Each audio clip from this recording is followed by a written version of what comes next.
ಸುನಿಲ್ ಕುಮಾರ್.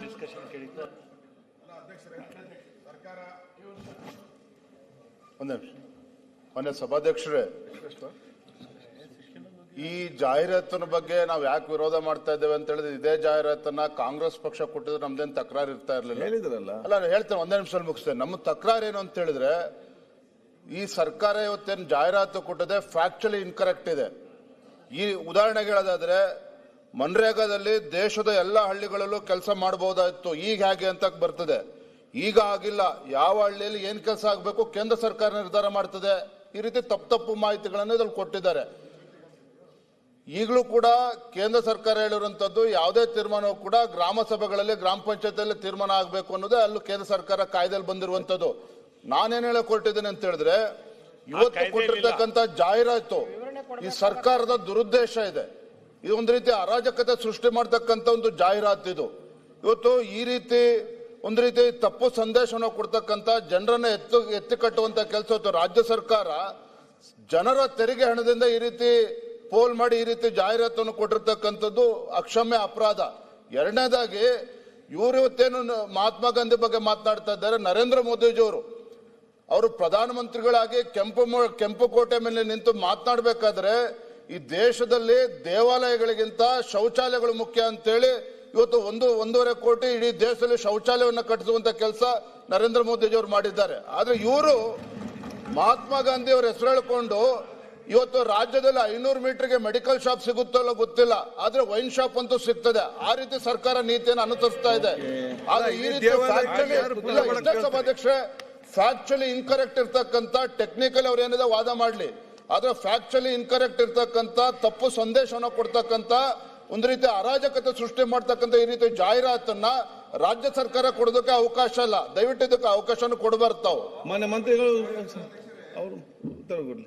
ಮಂತ್ರಿಗಳು ಹೇಳ್ಬೇಕು, ಅವ್ರ ಪಕ್ಷದಿಂದ ಕೊಡ್ಕೊಳ್ಳಿ, ಪಕ್ಷದ ದುಡ್ಡು ಕೊಡ್ಲಿ, ಸರ್ಕಾರ ದುಡ್ಡು ಯಾಕೆ ಕೊಡ್ಬೇಕು ಇದಕ್ಕೆ?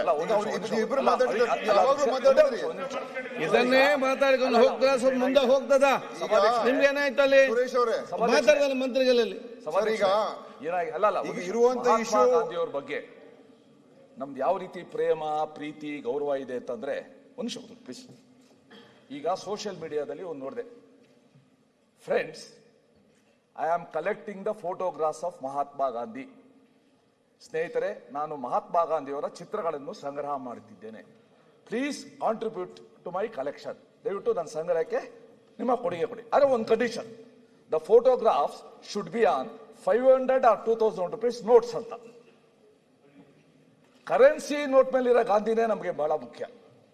ನಿಜವಾಗ್ಲೂ ಗಾಂಧಿ ತತ್ವ ಅಲ್ಲ, ಗಾಂಧಿದು ತಿಳುವಳಿಕೆ ಅಲ್ಲ. ಅವ್ರು ಹೇಳ್ದಂಗೆ ಇಂಥ ಒಂದು ತಿಳ್ಕೊಳ್ಳೋ ಗಾಂಧಿಯವರ ಹೆಸರನ್ನ ಮಿಸ್ಯೂಸ್ ಮಾಡ್ಕೊಳ್ಳೋಕೋಸ್ಕರ ಈ ಜಾಹೀರಾತನ್ನು ಮಾಡ್ತಾರೆ. ಈಗ ಮಂತ್ರಿಗಳೇ,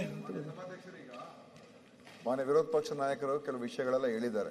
ಈಗ ನರೇಗಾ ಇಂದ, ಮಹಾತ್ಮ ಗಾಂಧಿ ನರೇಗಾ ಯೋಜನೆಯಿಂದ ಆಗ್ತಾ ಇರತಕ್ಕಂಥ ಅನುಕೂಲ ಈ ದೇಶಕ್ಕೆ ಮತ್ತು ನಮ್ಮ ರಾಜ್ಯಕ್ಕೆ, ಮತ್ತು ಈ ಹೊಸ ಏನು ಚರ್ಚೆ ಮಾಡಬಹುದು, ಅದು ಚರ್ಚೆ ಮಾಡೋಣ. ಯಾಕಂದ್ರೆ ಅದಕ್ಕೋಸ್ಕರನೇ 2 ದಿವಸ ಕಾಲ ನಾವು ಚರ್ಚೆ ಮಾಡಬೇಕು ಅಂತ ಇಟ್ಕೊಂಡಿದ್ದೀವಿ. ಮತ್ತು ನಮ್ಮ ಸರ್ಕಾರದ ನಿಲುವು ಕೂಡ ಇದು ಅತ್ಯಂತ ರಾಜ್ಯಕ್ಕೆ ವಿರೋಧವಾಗಿರತಕ್ಕಂಥ, ಜನರಿಗೆ ವಿರೋಧವಾಗಿರತಕ್ಕಂಥ ಒಂದು ಬದಲಾವಣೆಯನ್ನ ಕೇಂದ್ರ ಸರ್ಕಾರ ಮಾಡಿದೆ ಅಂತ ರಾಜ್ಯಪಾಲರ ಭಾಷಣದಲ್ಲಿ ನಾವು ಹೇಳಿದ್ದೇವೆ. ಸೊ ಇದು ಗೌರ್ಮೆಂಟ್ ಸ್ಟ್ಯಾಂಡ್. ಇದು ಅಡ್ವರ್ಟೈಸ್ಮೆಂಟ್ ಕೊಡ್ತಕ್ಕಂಥದ್ದು ರಾಜ್ಯ ಸರ್ಕಾರದ ಒಂದು ಹಕ್ಕದು. ಯಾವುದು ನಮ್ಮ ಅಭಿಪ್ರಾಯ ಏನಿದೆ, ಯಾವ ವಿಷಯದ ಬಗ್ಗೆ ನಾವು ಹೇಳಬೇಕು, ರಾಜ್ಯ ಜನತೆಗೆ ತಿಳಿಸಬೇಕು. ಇದು ಕಾಂಗ್ರೆಸ್ ಪಕ್ಷ ಅಂತ ಅಲ್ಲ, ಇದು ಇಡೀ ರಾಜ್ಯದ ಪ್ರತಿಯೊಂದು ಗ್ರಾಮ ಪಂಚಾಯತ್. ಇವತ್ತು ಎಲ್ಲ ಬಿಜೆಪಿ ಸದಸ್ಯರಿದ್ದಾರೆ, ಕಾಂಗ್ರೆಸ್ ಸದಸ್ಯರಿದ್ದಾರೆ, ಜೆಡಿಎಸ್ ಸದಸ್ಯರಿದ್ದಾರೆ. ಎಲ್ಲ ಗ್ರಾಮ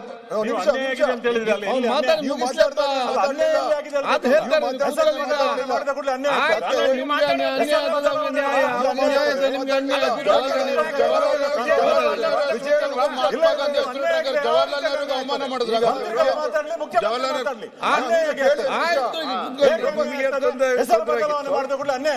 ಇದು ಕೇಳಿಸ್ಕೊಳ್ಬೇಕು.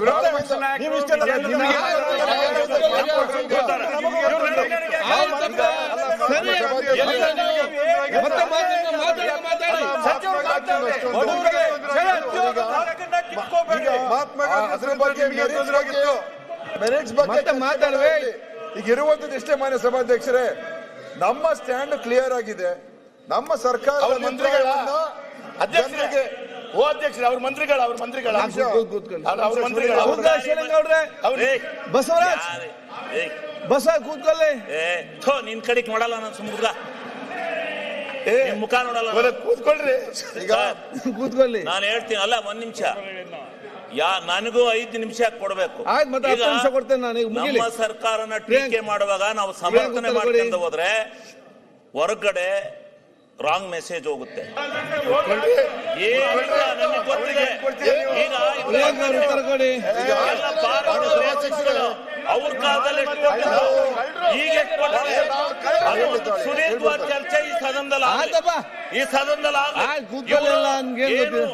ಅಬಕಾರಿ ಒಂದು ಏನು ಯಾರಿಗೂ ಲೈಸೆನ್ಸ್ ಕೊಟ್ಟಿರಲಿಲ್ಲ. ಯಾರ್ಯಾರು ಎಷ್ಟೆಷ್ಟು ಮಾಡ್ಕೊಂಡಾರೆ, ಯಾರ್ಯಾರ ಹೆಸರಲ್ಲಿ ಎಸೆಸಾವೆ ಎಲ್ಲ ಈ ರಾಜ್ಯದಲ್ಲಿ ಎಲ್ಲ ಪೂರ್ಣ ತನಿಖೆ ಮಾಡೋಣ. ಅವ್ರ ಕಾಲದಲ್ಲಿ ಮಾತಾಡಿ ಶಿವಲಿಂಗೌಡ್ರೆ, ಇಲ್ಲಿ ಬಿಜೆಪಿ ಕಾಲದಲ್ಲಿ ಮಾತಾಡ್ಲಿ. ಕೋನ್ ರೆಡ್ಡಿ ಅವರೇ, ನೋಡ್ರಿ ಒಂದ್ ನಿಮಿಷ. ಕೋನ್ ರೆಡ್ಡಿ ಅವರೇ, ಈಗ ಮನೆ ತಪ್ಪು ಮಾಡಿದ್ವಿ, ಅವ್ರು ಏನು ಮಾಡಿಲ್ಲ ಅನ್ನೋದು ಮಾತಾಡೋದಲ್ಲ. ಹಿಂದಿದ್ದಾಗ ನಿಮ್ ಸರ್ಕಾರದಲ್ಲಿ ಬಿಚ್ಚಿಡ್ಬೇಕು ಸ್ವಾಮಿ. ಈಗ ಬರೀ ರಾಂಗ್ ಶಿವಲಿಂಗೌಡ್ರು ಕೂತ್ಕೊಳ್ಳಿ. ಸರ್, ಈಗ ಹೇಗೋ ಚರ್ಚೆ ಇದೆ ಸರ್. ಈಗ ಚರ್ಚೆ ಬಂದಾಗ ಎಲ್ಲರೂ ಮಾತಾಡ್ಲಿ. ಮಾತಾಡ್ರಿ, ಸುನಿಲ್ ಅವರು ಮಾತಾಡಿ. ಶಿವಲಿಂಗೇಗೌಡ್ರೆ ಅಧ್ಯಕ್ಷರೇ, ಈಗ ನೀವು ಸುನಿಲ್ ಅವರೇ,